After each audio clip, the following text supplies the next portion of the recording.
มีทุนสำรองแล้ว เป็นทุนสำรองแล้วเพิ่งตัวเองได้เนาะโอ้ดีใจดีใจดีใจ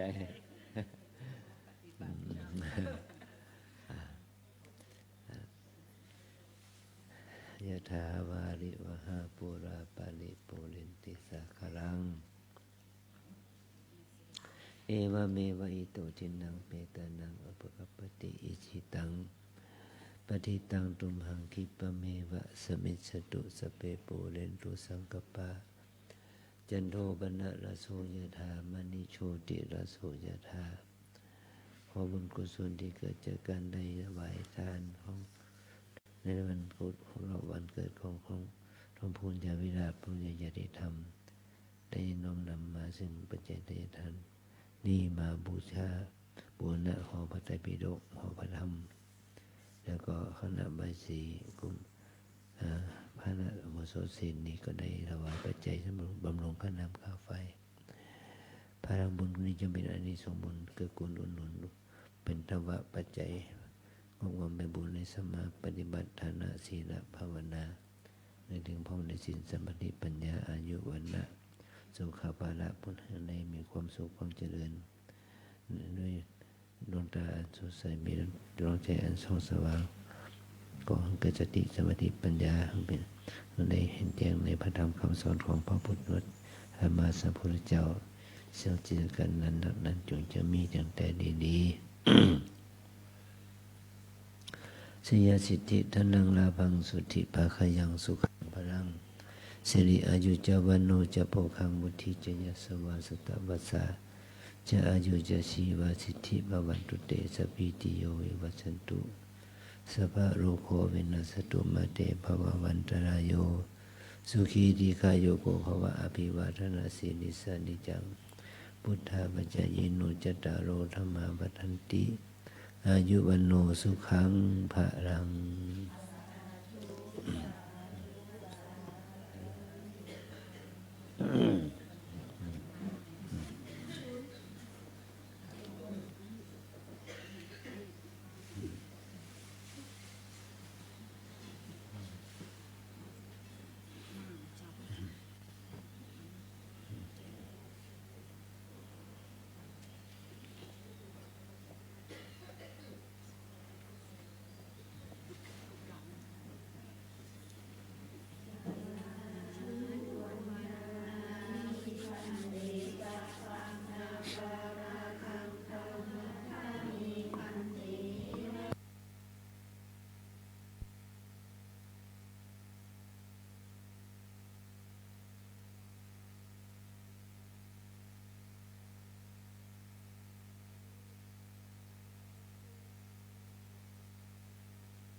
บัดนี้พร้อมแล้วโดยเวลานะครับเนาะกราบอาราธนา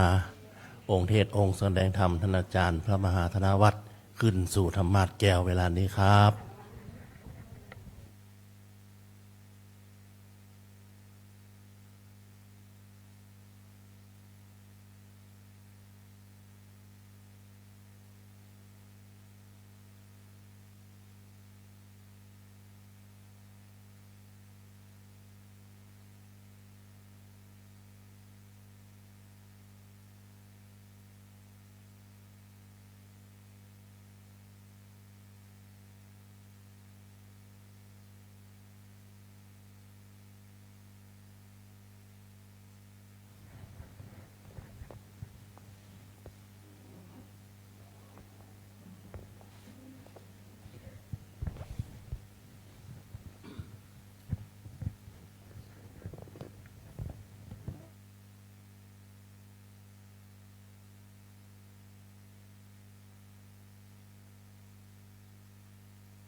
เชิญสาธุชนทุกท่านกราบพระรัตนตรัยพร้อมกันครับ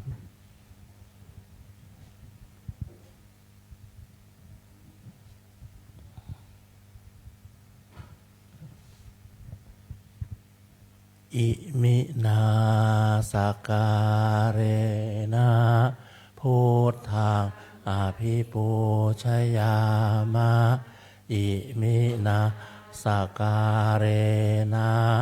ธัมมังอภิปูชยามะอิมินาสการเรนะสังฆังอภิปูชยามะอะระหังสัมมาสัมพุทโธภะคะวาพุทธังภะคะวันตาอะภิวาเทมิสวากขาโตภะคะวะตาธัมโมธัมมังนะมัสสามิสุปฏิปันโนภะคะวะโตสาวกสังโฆสังฆังนะมามิมะยังพันเตวิสุงวิสุรักขณาทายะติสารเนนะสหปัญจศีลานิยาจามะทุติยัมปิมะยังพันเตวิสุงวิสุงรักขณาทายะติสารเนนะสหปัญจศีลานิยาจามะตาติยัมปิมะยังพันเตวิสุงวิสุงราคานาทายะติสารเนนะสหปัญจศีลานิยาจามะนะโมตัสสะภะคะวะโตอะระหะโตสัมมาสัมพุทธัสสะนะโม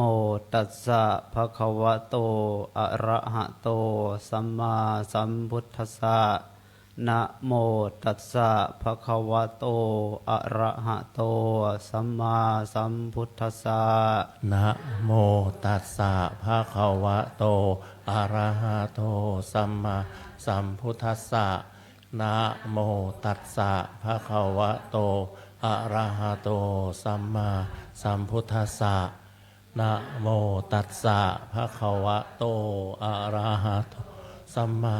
สัมพุทธัสสะพุทธังสรณังคัจฉามิพุทธังสรณังคัจฉามิธัมมังสรณังคัจฉามิธัมมังสรณังคัจฉามิสังฆังสรณังคัจฉามิสังฆังสรณังคัจฉามิ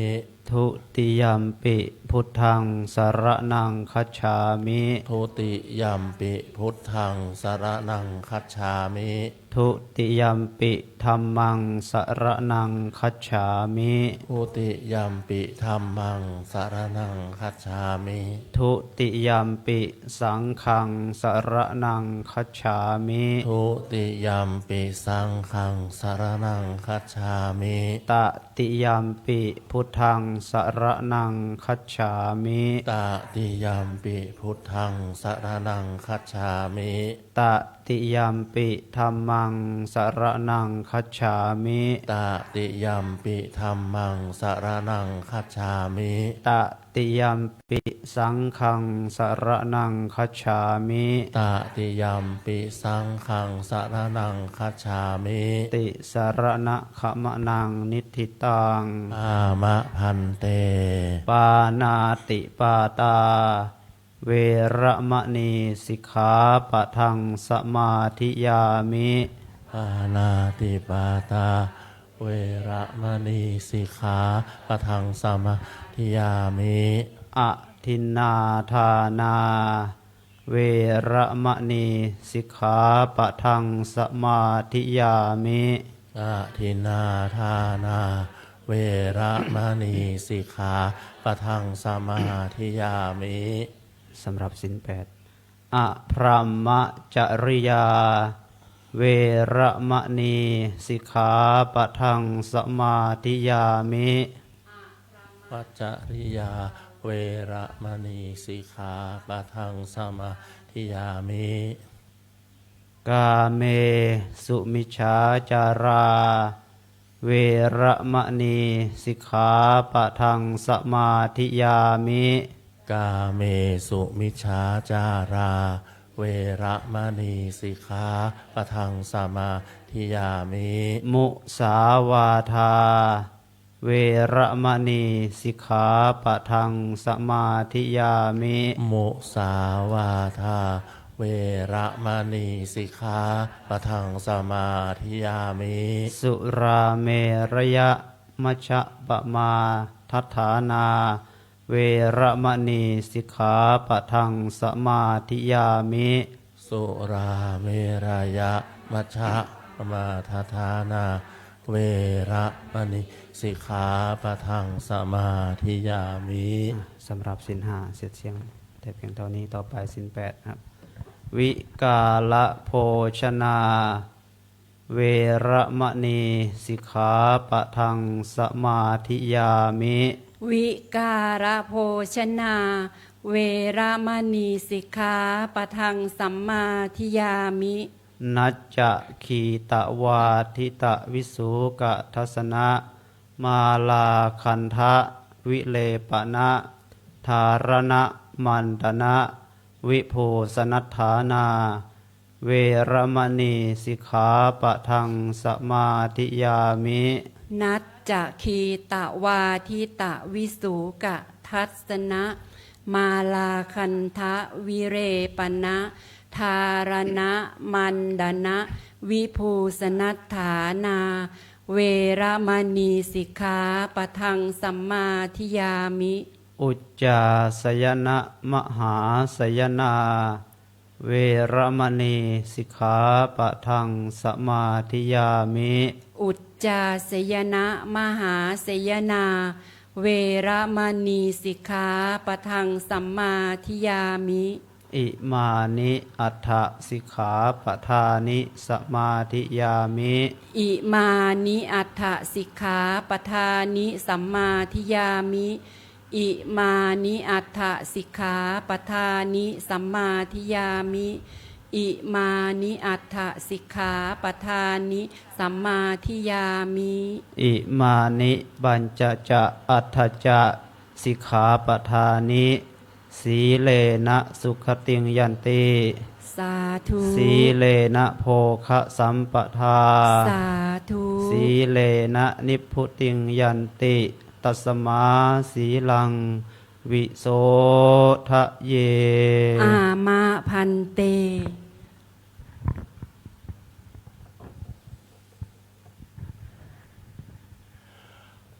พลัมมาจะโลกาธิปติสหัมปติกัดอัญชลีอันทิวรังอายาจทาสันติทะสัตตาปรชคะชาติกาเทเสตุธรรมังอนุกัมปิมังปะชังอาราธนังกะโรมานะโมตัสสะภะคะวะโตอะระหะโตสัมมาสัมพุทธัสสะนะโมตัสสะภะคะวะโตอะระหะโตสัมมาสัมพุทธัสสะนะโมตัสสะภะคะวะโตอะระหะโตสัมมาสัมพุทธัสสะโยคาเวชายเตภุริอโยคาภุริสังขโยเอตังทะเวทาปะทังยัตตวาภวายะวิภวายะจะตทัตตานังนิเวสยะยะถาภูริปวัตติติขอความนอบน้อมของข้าพเจ้าจงมีแต่พระรัตนตรัยมีองค์สมเด็จพระสัมมาสัมพุทธเจ้า ซึ่งเป็นผู้ไกลจากกิเลส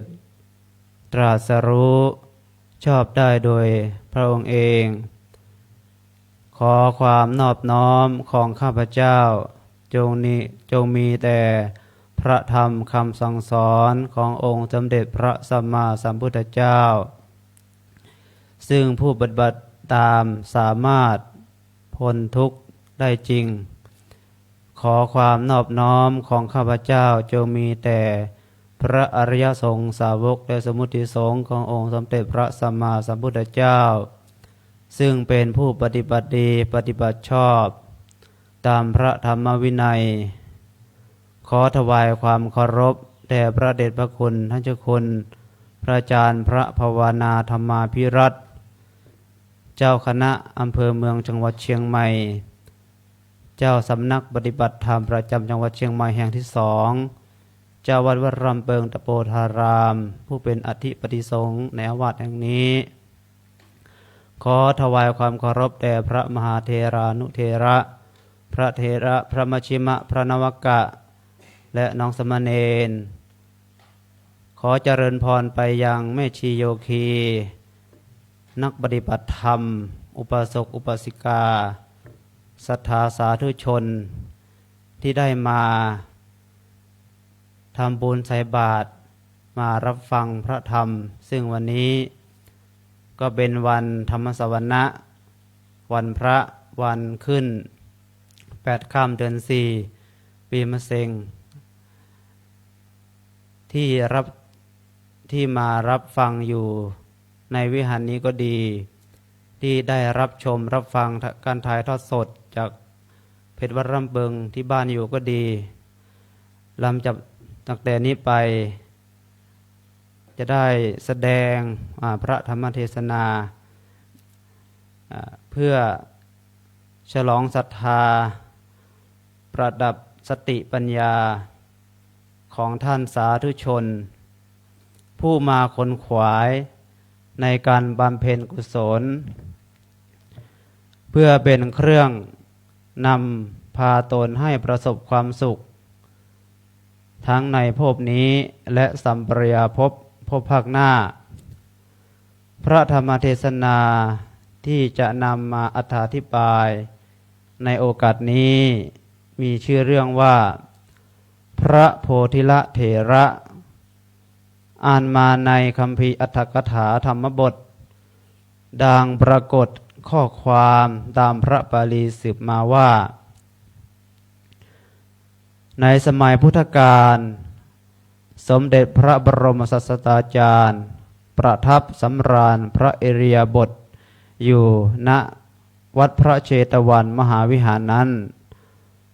ครั้งนั้นมีพระเถระ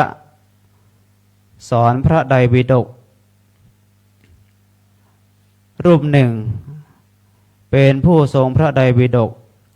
และเป็นผู้มีความรู้ความเชี่ยวชาญแตกฉานในพระไตรปิฎกซึ่งเป็นคำสอนของพระพุทธเจ้าทั้งยังได้บอกสอนพระไตรปิฎกแก่ภิกษุจำนวนมากท่านกล่าวว่าพระเถระรูปนี้มิใช่จะเป็นผู้ทรงจำหรือเชี่ยวชาญแตกฉานในพระไตรปิฎกบอกสอนพระไตรปิฎกแก่ภิกษุทั้งหลายในชาติปัจจุบันนี้เพียงเท่านั้นก็หาไม่แม้ในอดีตชาติล่วงมานานแล้วจนกระทั่งสิ้นพระศาสนาของพระพุทธเจ้าถึง5 พระองค์ด้วยกันพระเถระรูปนี้ก็เคยบวชเป็นภิกษุในศาสนาของพระสัมมาสัมพุทธเจ้าเหล่านั้นบอกสอนพระไตรปิฎกแก่ภิกษุเป็นคณะจำนวน500 รูปเป็นประจำสมเด็จพระสัมมาสัมพุทธเจ้าผู้เป็นพระบรมศาสดาของชาวพุทธทั้งหลายทรงทราบอัธยาศัยของพระเถระผู้แตกฉานในพระไตรปิฎกรูปนี้แล้วพระองค์จึงทรงตำริว่าภิกษุสาวกของเรารูปนี้ เป็นผู้มีความแตกฉานในพระไตรปิฎกบอกสอนพระไตรปิฎกมีสิทธิ์เป็นบริวารจำนวนมากแต่ไม่เคยมีจิตคิดที่จะทำตนให้หลุดพ้นเลยอย่ากระนั้นเลยเราจะทรมานพระเถระซึ่งเป็นพระธรรมกถึกรูปนี้ให้มีความสังเวชสลดใจและปฏิบัติตนให้พ้นทุกข์ต่อไปเมื่อพระพุทธองค์ทรงมีพระดำริเช่นนั้นแล้วดังนั้นตั้งแต่ปัจจุบันเป็นต้นมาพระเถระผู้แตกฉานพระไตรปิฎกรูปนั้นเข้ามาเฝ้าพระองค์ณที่อุปถักบำรุงแล้วพระพุทธองค์ก็ทรงทักทายว่าดูก่อนเธอผู้มีปลายลานเปล่าเธอจงมาเธอจงนั่งเธอจงไปแม้ในเวลาที่พระเถระรูปนั้นลุกขึ้นจะกลับ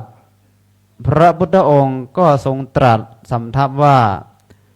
ภิกษุผู้มีปลายลานเปล่ากลับแล้วเพราะเหตุที่พระเถระรูปนั้นถูกพระผู้มีพระภาคตรัสว่าผู้มีปลายลานเปล่าพระเถระนั้นจึงมีชื่อว่าโพธิละเถระแปลเป็นไทยว่าผู้มีปลายลานเปล่าพระโพธิละเถระเมื่อได้ยินพระบรมศาสดาตรัสเรียกตนว่าผู้มีปลายลานเปล่าบ่อยๆเข้าก็ได้คิดว่าตัวเรานั้นมีความรู้ทรงพระไตรปิฎกพร้อมทั้งคัมภีร์อรรถกถาทั้งยังได้บอกสอนธรรมแก่ภิกษุจำนวน500รูปแบ่งเป็นคณะใหญ่ๆได้18คณะแด่พระบรมศาสดาก็ยังตรัสเรียกเราอยู่เนืองๆว่าผู้มีปลายลานเปล่าการที่พระพุทธองค์ทรงเรียกเราเช่นนั้นคงจะเป็นเพราะเราไม่ได้บำเพ็ญจิตภาวนาจนได้บรรลุคุณวิเศษมีองค์ฌานเป็นต้นเมื่อคิดได้ต่างนั้นแล้วพระเถระก็บังเกิดความสังเวชสลดใจจึงตัดสินใจว่า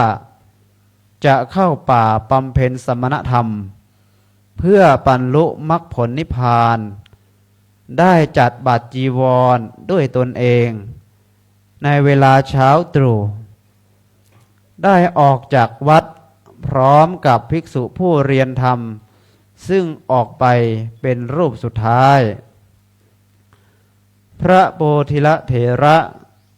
ไปพักอาศัยอยู่ในป่าปฏิบัติธรรมในบริเวณป่านั้น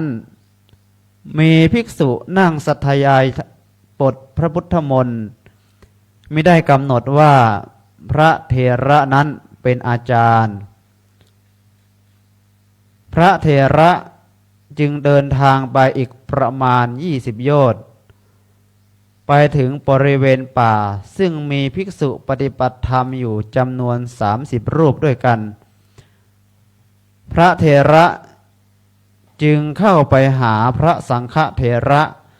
ซึ่งเป็นหัวหน้าภิกษุผู้ปฏิบัติธรรมเหล่านั้นกล่าวว่าข้าแต่ท่านผู้เจริญขอท่านทั้งหลายจงเป็นที่พึ่งแก่กระผมด้วยเถิดพระสังฆเถระนั้นได้กล่าวตอบว่าดูก่อนท่านผู้มีอายุท่านเป็นพระธรรมกถึกนักเทศผู้มีชื่อเสียงพวกเรารู้ว่าควรจะต้องอาศัยท่านทำกิจบางอย่างเพราะเหตุใดท่านจึงมากล่าวว่าจะขอให้พวกเราเป็นที่พึ่งแก่ตนเช่นนี้พระโพธิละเถระ ก็กล่าววิงวอนว่าข้าแต่ท่านผู้เจริญขอท่านอย่าได้กล่าวปฏิเสธเลยขอท่านจงเป็นที่พึ่งแก่กระผมด้วยเถิดพระสังฆเถระผู้เป็นหัวหน้าภิกษุจำนวน30 รูปนั้นเป็นพระอรหันต์คินาสพผู้ดับกิเลสได้สิ้นเชิงแล้วและพระภิกษุที่เหลือในขณะนั้นก็เป็นพระอรหันต์คินาสพทุกรูปพระสังฆเถระผู้เป็นพระอรหันต์เมื่อได้ฟังคำกล่าววิงวอนขอความอนุเคราะห์ให้เป็นที่พึ่งเช่นนี้ก็คิดว่าพระธรรมกถึกรูปนี้ยังมีมานะอยู่เพราะอาศัยเหตุที่โดนมีการศึกษาพระไตรปิฎกแตกฉานเราจะต้องทำลายมานะของพระธรรมกถึกรูปนี้เสียก่อนเธอจึงจะบรรลุเป็นพระอรหันต์ได้เมื่อพระสังฆเถระดำริดังนั้นแล้ว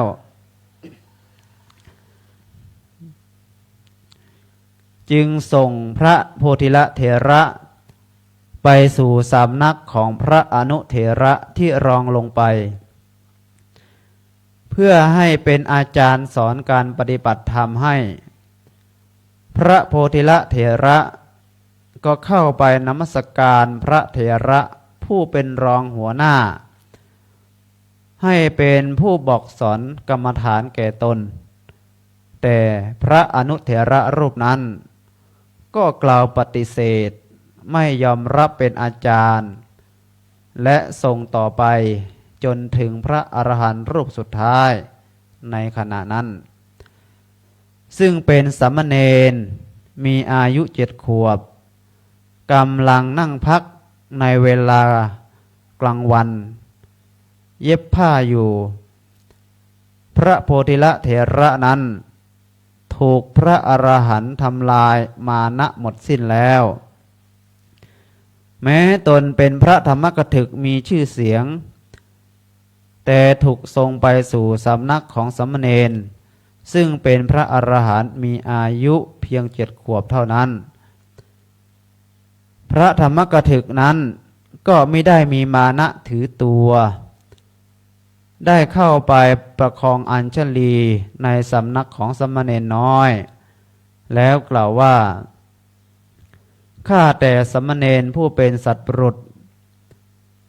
ขอท่านจงเป็นที่พึ่งสอนการปฏิบัติธรรมให้แก่กระผมด้วยเถิดสามเณรก็กล่าวว่าข้าแต่อาจารย์ผู้เจริญเพราะเหตุใดท่านอาจารย์จึงมากล่าวแสดงคารวะต่อกระผมเช่นนี้ท่านเป็นพระเถระผู้ใหญ่เป็นพหูสูตรเล่าเรียนพระไตรปิฎกมากตัวกระผมนั่นแหละรู้ว่าควรจะอาศัยท่านอาจารย์จึงจะรู้เหตุบางอย่างได้แม้จะถูกสามเณรกล่าวปฏิเสธก็ไม่ยอมเป็นอาจารย์สอนการปฏิบัติให้พระโพธิละเถระก็ได้กล่าวอ้อนวอนสามเณรให้สอนการปฏิบัติธรรมแก่ตนสามเณรน้อยผู้เป็นพระอรหันต์ไม่สามารถจะปฏิเสธคำอ้อนวอนของพระเถระได้จึงกล่าวว่าข้าแต่ท่านอาจารย์ผู้เจริญถ้าท่านสามารถจะอดทนต่อโอวาทได้กระผมก็จะเป็นที่พึ่งแก่อาจารย์ได้พระโพธิละเถระได้กล่าวกับสามเณรน้อยด้วยความเคารพว่าข้าแต่ท่านผู้เป็นสัตบุรุษผมขอยอมเป็นผู้อดทนต่อโอวาทของท่าน แม้ท่านจะส่งให้กระผมเข้าไปในกองไฟผมก็จะเข้าไปได้อย่างแน่นอนเมื่อสามเณรผู้เป็นพระอรหันต์ได้ฟังคำกล่าวยืนยันอย่างหนักแน่นของพระเถระเช่นนั้นจึงทดสอบด้วยการชี้มือไปยังสระที่อยู่ไม่ไกลแห่งหนึ่งกล่าวกับพระเถระว่าข้าแต่ท่านผู้เจริญท่านจงลงไปในสระแห่งนี้ทั้งที่กำลังนุ่งห่มอยู่เช่นนี้การที่สามเณรสั่งไปเช่นนั้นทั้งที่ทรัพย์ดีว่าพระโพธิละเถระกำลังนุ่งห่มผ้าจีวร2 ชั้นซึ่งมีราคาแพงมากเมื่อลงไปในสระน้ำผ้าจะต้องเปียกแต่ที่สั่งไปก็เพื่อทดสอบว่าพระเถระจะเป็นผู้เชื่อฟังและอดทนต่อโอวาทจริงหรือไม่พระโพธิละเถระนั้นเมื่อได้ฟังคำสั่งของสามเณรดังนั้นก็ปฏิบัติตามคำสั่งทันทีคือเดินลงไปในสระน้ำทั้งที่ยังนุ่งห่มผ้าจีวรอยู่แต่พอพระเถระเดินลงไปในสระน้ำพอชายจีวรเปียกสามเณรก็อาราธนาพระเถระให้ขึ้นมาจากสระแล้วได้ถวายคำแนะนำหลักปฏิบัติเพื่อบรรลุพระนิพพานแก่พระเถระโดยตั้งเป็นข้ออุปมาอุปไมยว่าข้าแต่ท่านผู้เจริญในจอมปลวกแห่งหนึ่งมีช่องอยู่6 ช่องมีตัวเงินตัวทองอยู่ตัวหนึ่งเข้าไปอยู่ในจอมปลวกโดยทางช่องหนึ่งในบรรดา6 ช่องนั้นบุคคลผู้จะปรารถนาจะจับตัวเงินตัวทองตัวนั้นจะต้องปิดช่องทั้ง5 แห่งไว้แล้วขุดผังช่องที่6ซึ่งเป็นช่องที่ตัวเงินตัวทองเข้าไปแล้วจับตัวเงินตัวทองตัวนั้นทางช่องนั้นข้อนี้มีอุปมาฉันใดแม้ท่านผู้กำลังปฏิบัติธรรมอยู่ก็จะต้องปิดประตูทวารทั้ง5ในอารมณ์ที่เป็นไปในทวารทั้ง6แล้วเจริญกรรมฐานในมโนทวารฉะนั้นพระโพธิละเถระตั้งใจฟังคำแนะนำหลักธรรมปฏิบัติจากสามเณรน้อยผู้เป็นพระอรหันต์ด้วยการใช้สติพิจารณาตามคำแนะนำเพียงสั้นๆเท่านั้นในขณะนั้นนั่นเองก็เกิดดวงปัญญาสว่างไสวมองเห็นทางที่จะปฏิบัติเพื่อบรรลุมรรคผลนิพพานได้เนื่องจากพระเถระเป็นพระธรรมกถึกเป็นผู้มีพหูสูตรเคยได้ศึกษาพระไตรปิฎกซึ่งเป็นคำสอนของพระพุทธเจ้าอย่างแตกฉานจึงเกิดมีปัญญาสว่างไสวในจิตดุจดวงประทีปสว่างไสวในที่มืดฉะนั้นพระโพธิละเถระจึงกล่าวกับสามเณรว่าข้าแต่ท่านสัตบุรุษคำกล่าวแนะนำของท่านเพียงเท่านี้ก็เพียงพอแล้วผมเห็นทางปฏิบัติเพื่อบรรลุพระนิพพานแล้วพอกล่าวจบพระเถระก็อย่างปัญญาญาณพิจารณาในกรัชกายคือขันธ์5อันได้แก่รูปเวทนาสัญญาสังขารและวิญญาณแล้วก็เริ่มบำเพ็ญสมณธรรมด้วยการปฏิบัติอย่างจริงจัง ขณะที่พระโพธิละเถระกำลังปฏิบัติสมณธรรมอยู่นั้นสมเด็จพระบรมศาสดา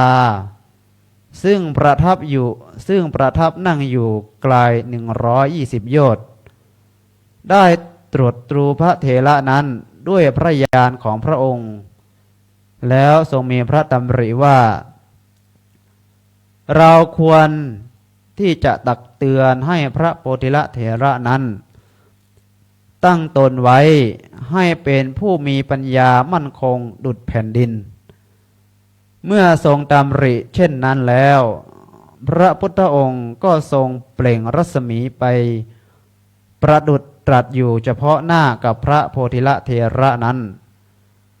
ประทานพระโอวาทด้วยพระพุทธนิพนธ์คาถาดังที่อาตมาได้อัญเชิญมาเป็นหัวข้อแห่งพระธรรมเทศนาในเบื้องต้นว่าโยคาเวชายเตภุริเป็นต้นซึ่งแปลความว่าปัญญามั่นคงดุจแผ่นดินย่อมเกิดเพราะการประกอบแลแต่ความเสื่อมแห่งปัญญาย่อมเกิดเพราะการไม่ประกอบบุคคลทราบทางเจริญและทางเสื่อมแห่งปัญญาทั้งสองทางนี้พึงตั้งตนไว้โดยทางให้ปัญญาเจริญขึ้นดังนี้พระโพธิละเถระได้ตั้งสติกำหนดพิจารณาตามกระแสพระธรรมเทศนานั้นเมื่อพระพุทธองค์ตรัสพระธรรมเทศนาจบลงพระเถระก็ได้บรรลุเป็นพระอรหันต์ในพระพุทธศาสนาด้วยประการฉะนี้ลำดับต่อไปนี้อาตมาภาพจะได้อธิบายขยายความแห่งพระพุทธพจน์คาถา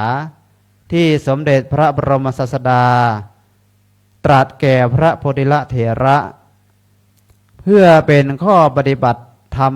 เพื่อเป็นข้อปฏิบัติสำหรับท่านพุทธศาสนิกชนทั้งหลายในพระคาถาพุทธพจน์ในพระคาถาพุทธภาษิตนี้มีข้อความสำคัญอยู่3ประการคือ 1. ความหมายของปัญญา 2. ความเจริญและความเสื่อมของปัญญา 3. การสร้างปัญญาประการที่ 1 ที่ว่าความหมายของปัญญาอธิบายว่าคำว่าปัญญาตามศัพท์แปลว่าความรู้ทั่วคือรู้สิ่งที่ควรทั้งหลายเมื่อกล่าวตัวย่อปัญญาก็คือความรู้นั้นก็คือความรู้ในทางโลกกับความรู้ในทางธรรมความรู้ทางโลกอันได้แก่ความรู้ที่มนุษย์จะต้องศึกษาเรียนรู้แล้วนำเอาความรู้นั้นมาดำเนินการประกอบอาชีพเลี้ยงตนเองและครอบครัวให้มีความสุขความเจริญเช่นการศึกษาหาความรู้เรื่องเกษตรกรความรู้ทางแพทย์ความรู้ทางกฎหมายความรู้ทางทหารเป็นต้นเพื่อนำความรู้เหล่านั้นมาประกอบอาชีพเกษตรกรรมทำสวนไร่นาประกอบอาชีพทางแพทย์ประกอบอาชีพเป็นผู้พิพากษาอัยการทนายความเป็นต้นความรู้ดังกล่าวโดยย่อนี้คือความรู้ทางโลกส่วนความรู้ทางธรรมนั้นคือความรู้ในทางศาสนาเป็นคำสอนของพระศาสดาเช่นคำสอนของพระบรมศาสดาในพระพุทธศาสนาเป็นต้นบุคคลผู้ศึกษาเรียนรู้คำสอนในศาสนาแล้วสามารถนำเอาหลักคำสอนนั้นๆมาปฏิบัติเพื่อละความชั่วประพฤติแต่ความดีเช่น ท่านพุทธศาสนิกชนทั้งหลาย เมื่อได้ศึกษาหาความรู้สดับรับฟังคำสอนของพระพุทธเจ้าซึ่งมีอยู่มากนั้นแล้วเลือกสรรเอาเรื่องที่เหมาะสมมาปฏิบัติให้เป็นประโยชน์แก่ชีวิตของตนเช่นการนำเอาสติความระลึกได้มาใช้ประจำตนเมื่อจะประกอบสิ่งใดก็ต้องใช้สติพิจารณาจงใช้สติเป็นเครื่องเตือนตนเองไม่ให้ทำความชั่วบาปอกุศลทั้งหลายเป็นต้นความรู้ดังกล่าวโดยย่อนี้คือความรู้ทางธรรมซึ่งบุคคลผู้นับถือพระพุทธศาสนาจะต้องนำเอาความรู้ทางธรรมมาปฏิบัติให้มากจึงจะจัดว่าเป็นชาวพุทธที่ดีประการที่สองที่ว่าความเจริญและความเสื่อมของปัญญานั้นอธิบายว่าปัญญาของมนุษย์ย่อมเจริญและเสื่อมได้พระพุทธองค์ทรงสอนว่าปัญญาจะเกิดขึ้นได้ต้องอาศัยการประกอบขึ้นมาด้วยการประกอบสามอย่างคือ 1. สุตตมยปัญญาก็คือการฟัง 2. จินตามยปัญญาคือการคิดพิจารณา 3. ภาวนามยปัญญาคือการอบรมจิตให้มีความเจริญเข้าหน้าขึ้นการฟังย่อมเป็นเหตุให้เกิดปัญญารู้เรื่องราวต่างๆได้เช่นศรัทธาสาธุชนทั้งหลายที่หมั่นสดับรับฟังพระธรรมเทศนาย่อมทำให้เกิดปัญญาดังพระพุทธภาษิตที่ว่าสุสูสังละพะเตปัญญังความว่าผู้ฟังด้วยดีย่อมได้ปัญญาการคิดย่อมทำให้เกิดปัญญาเพราะเมื่อบุคคลได้ฟังเรื่องราวแล้วหากนำมาคิดอ่านพิจารณาย่อมจะเกิดปัญญาเห็นแจ้งรู้จริงในสิ่งทั้งหลายการอบรมจิตการอบรมย่อมเป็นเหตุให้เกิดปัญญาในเรื่องทั้งหลายที่ได้ฟังและคิดจำเป็นต้องนำมาฝึกอบรมให้เกิดขึ้นในตนเช่นสาธุชนฟังพระธรรมคำสอนของพระพุทธเจ้าแล้วต้องนำหลักธรรมนั้นมาปฏิบัติฝึกหัดตนให้เป็นคนดีจึงจะได้ชื่อว่าเป็นผู้พัฒนาตนให้เป็นคนดีมีความเจริญก้าวหน้าส่วนประการที่สามที่ว่าการสร้างปัญญานั้นอธิบายว่ามนุษย์ผู้ปรารถนาที่จะมีปัญญานั้นจะต้องสร้างปัญญาให้เกิดขึ้นในตนดังที่พระพุทธองค์ทรงประทานพระโอวาทแก่พระโพธิละเถระให้สร้างปัญญาขึ้นในตนให้มากพระเถระก็ได้ปฏิบัติตามพระโอวาทโดยการเจริญวิปัสสนาปัญญาพิจารณาขันธ์ห้าอันได้แก่รูปเวทนาสัญญาสังขารวิญญาณหรือกล่าวโดยย่อการพิจารณารูปกับนามให้เป็นไตรลักษณ์อันได้แก่ลักษณะสามประการคืออนิจจังความไม่เที่ยงทุกขังความเป็นทุกข์อนัตตาความมิใช่ตัวตนเมื่อพระเถระได้บำเพ็ญปัญญาให้สมบูรณ์ดังพรรณนามาก็ได้บรรลุเป็นพระอรหันต์ในพระพุทธศาสนาเพราะฉะนั้นจึงขอเชิญชวนท่านพุทธศาสนิกชนทั้งหลายศรัทธาสาธุชนทั้งหลาย จงสร้างสะสมปัญญาอบรมปัญญาให้มีเกิดขึ้นในตนจึงจะได้บังเกิดความสว่างไสวในจิตพิจารณาเห็นสัจธรรมตามความเป็นจริงย่อมนำความสุขสงบมาให้เกิดขึ้นแก่ตนและผู้อื่นเพราะฉะนั้น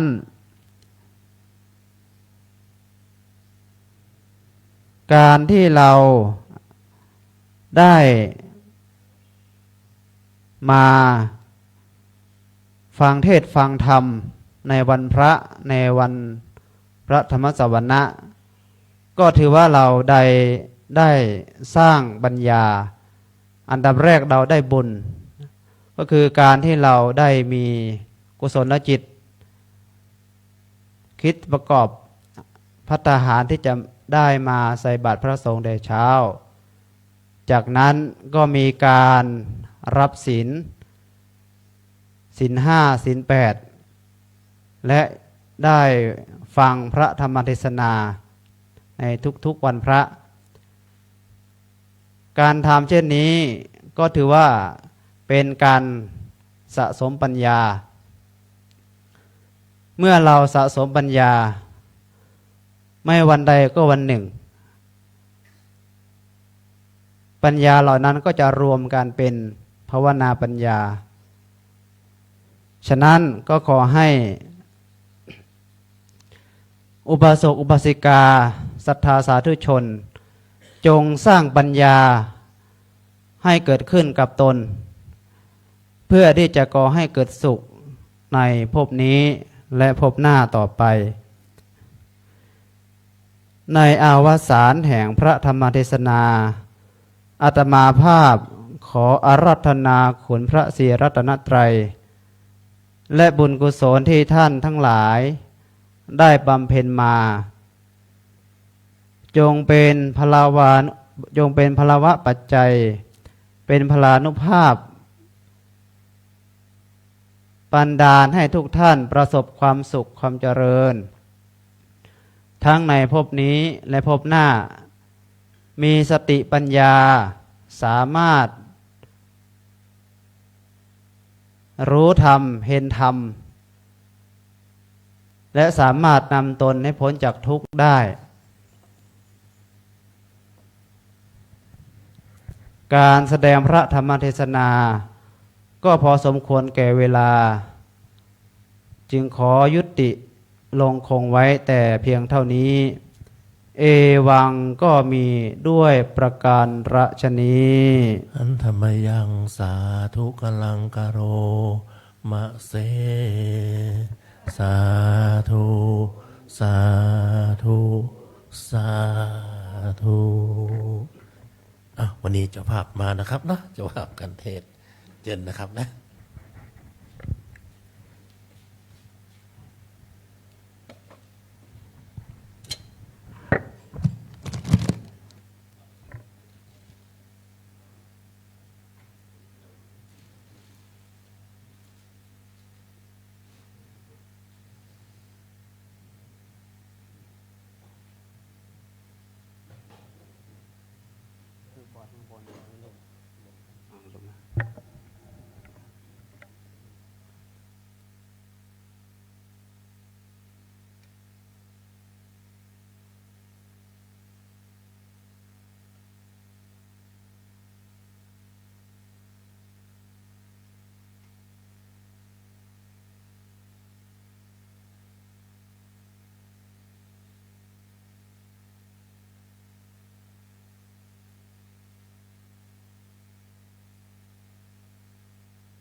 ภาษาธรรมที่เราศึกษาและคำสอนที่เราศึกษาเนี่ยแบ่งเป็น3ศึกษาเพื่อความเข้าใจทรงจำของปากเราเรียกว่าพระปริยัติแต่ถ้าเราบ่ได้เอาหลักธรรมนั้นมาพิจารณาไตร่ตรองเกิดประโยชน์ต่อจิตใจต่อชีวิตเราเรียกว่าขาดปฏิบัติเราศึกษาปริยัติแล้วก็ต้องปฏิบัติด้วยเราได้ปฏิบัติก็จะทำให้ชีวิตของเราชีวิตจิตใจเนี่ยดีขึ้นเข้าใจพระปริยัติแล้วก็ทรงจำก็คนก็สรรเสริญเราปฏิบัติดีเอาตามหลักคำสอนก็คนทั้งหลายก็จะให้การยอมรับนับถือ อันที่3เมื่อเราปฏิบัติแล้วเราได้บรรลุถึงธรรมเราเรียกปริเวทบรรลุถึงธรรมบรรลุถึงฌานอภิญญามรรคผลเนี่ยเราเรียกปริเวทปฏิเวทานแปลว่าการยังรู้การรู้แจ้งความรู้แจ้งความยังรู้โดยการประพฤติปฏิบัตินั้นถือว่าเป็นการศึกษาขั้นสูงสุดตั้งแต่พระไม่ได้ศึกษาถึงพระความรู้เนี่ยเราได้เข้าใจถึงพระธรรมนั้นที่เราเรียกว่าเป็นบรรลุธรรมเป็นพระโสดาบันสรคามะคามีอนาคามีเป็นพระอรหันต์อย่างนี้นะ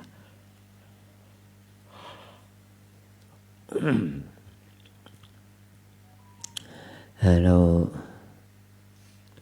ได้ทำการศึกษาพระธรรมคำสอนก็ทำให้พระธรรมวินัยนั้นเจริญรุ่งเรืองเจริญขึ้นว่าตามใดที่ยังมีการศึกษาพระปริยัติอยู่ก็ทำให้พระศาสนาจะรุ่งเรืองไม่ได้มีปริยัติก็มีปฏิบัติและมีปฏิเวทมันเป็นของจองกันเอามีหลักคำสอนก็มีการปฏิบัติตามคำสอนแล้วก็ผลของการปฏิบัติตามคำสอนก็ให้เกิดความสุขกายสุขจิตเป็นอานิสงส์เดี๋ยวพระพุทธเจ้าบรรทัดสอนแล้วก็มีตัวอย่างที่ท่านมหาธนวัตรบรรยายนะ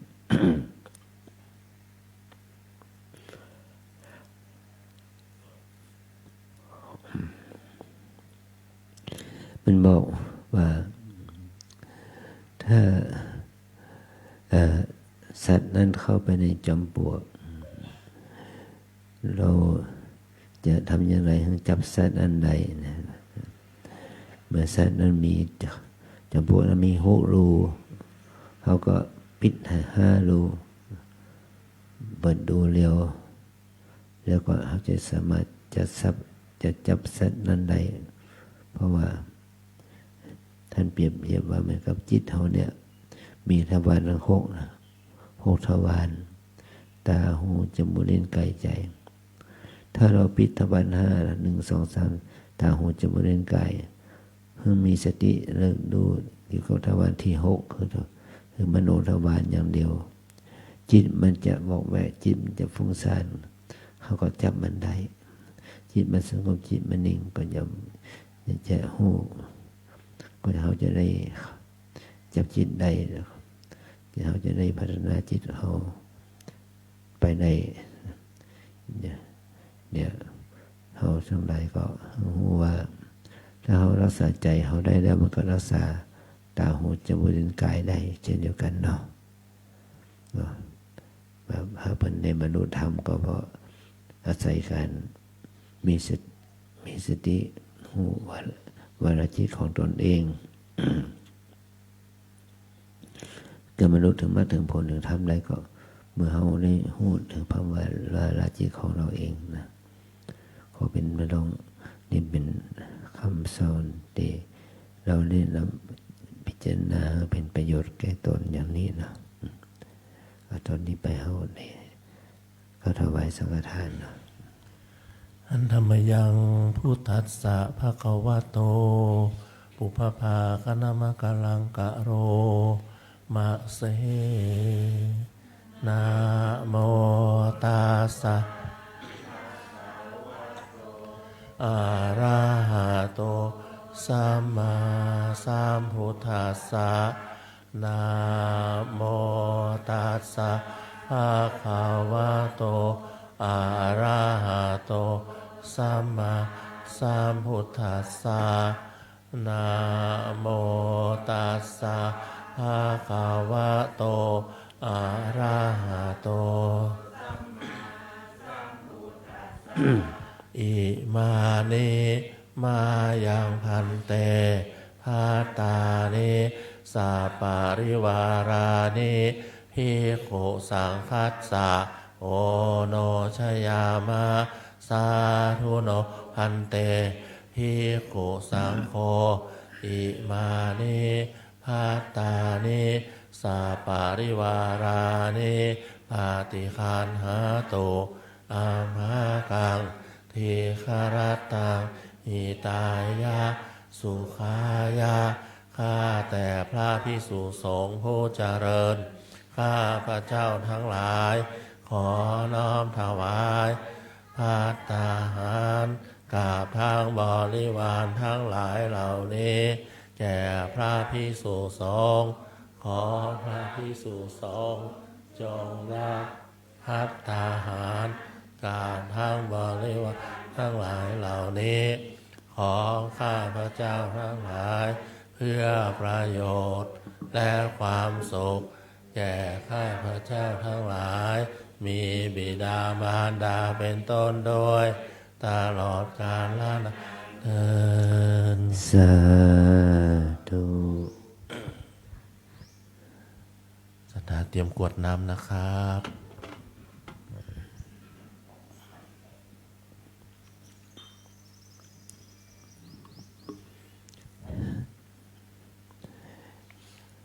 ยะถาวาริวหา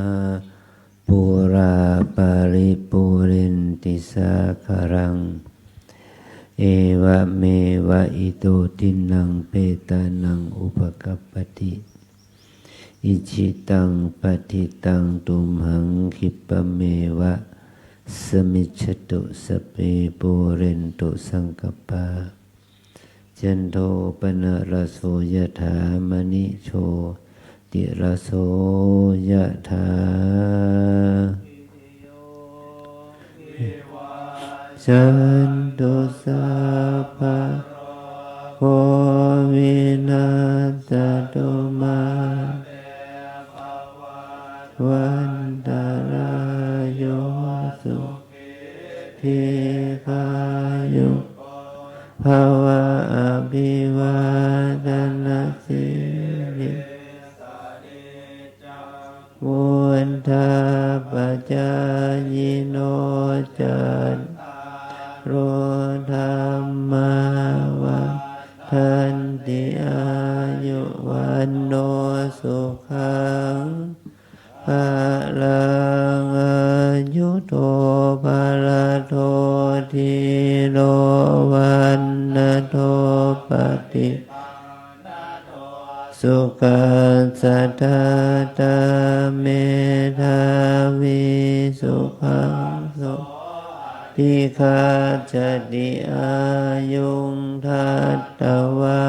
ภลังวันนังปฏิภาณโทติคายุยัสสวาโหติทุปปัจจติติภวตุสัพพมังคลังรักขันตุสัพ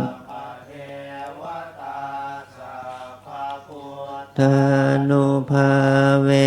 นัสสัทธาโสติภวันตุเตภวตุสัพพมังคลังรักตุสัพพเทวตาสัพพธรรมาส สัทธาโสติภวันตุเตภวตุสัพพลังรักขันตุสัพพเทวตาพระสังฆานุภาเวนัสสัทธาโสติภวันตุเตสาธุสาธุสาธุเชิญสาธุชนทุกท่านสงบจิตเจริญภาวนากุศลเวลาสักครู่ครับ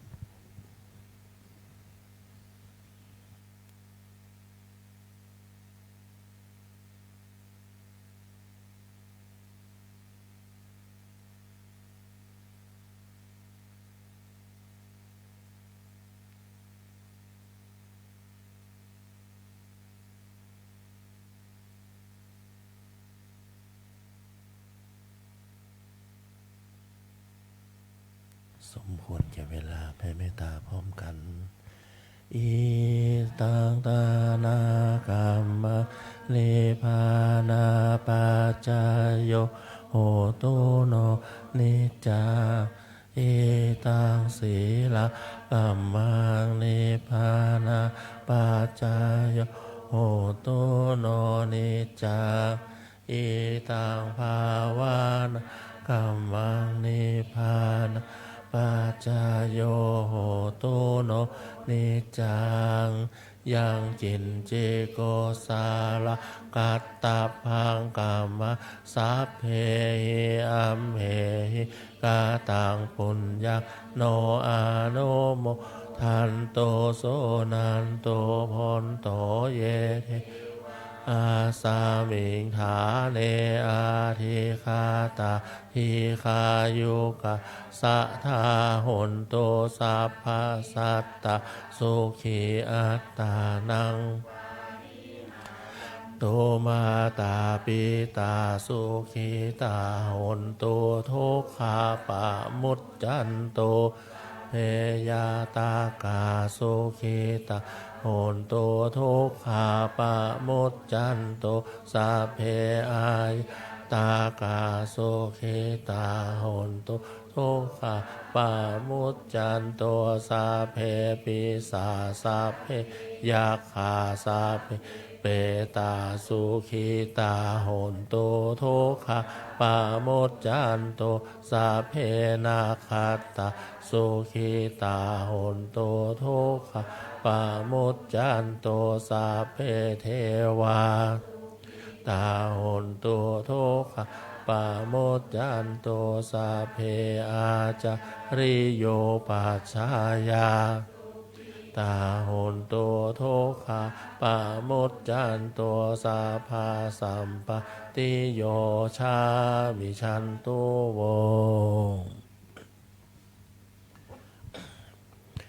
วันตา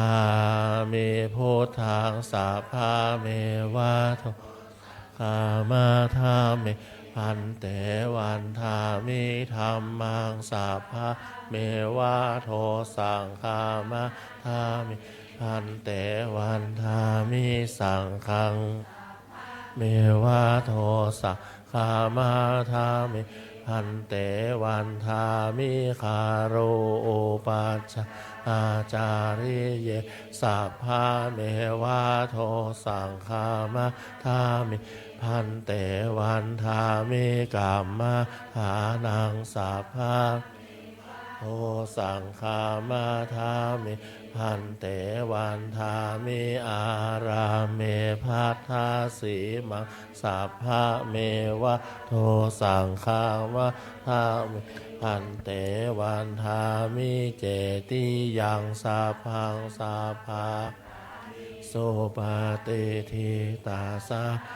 ลาธาโตมหาโพธิสักการังสักนาคาโลเกเทวะโลเกพระมาโลชมพูทิพลังกาทิเปสาลิลาภาตุโยเกสะ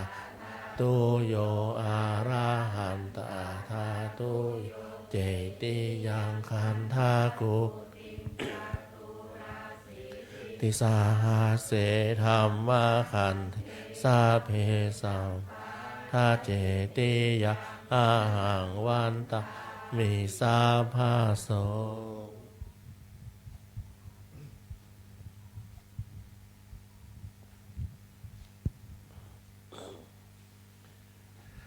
สาธุวันตามีพันเตสัพอาปาราทังคามาทามิพันเตมายากาตังปุญสามินาอนุโมทิตาภาสามินากาตังปุญญาไมหะทาตาภาสาธุสาอนุโมทามิจัตตารโอธรรมวัฏันติอายุวันโนสุขังพลังสาธุสาธุสาธุ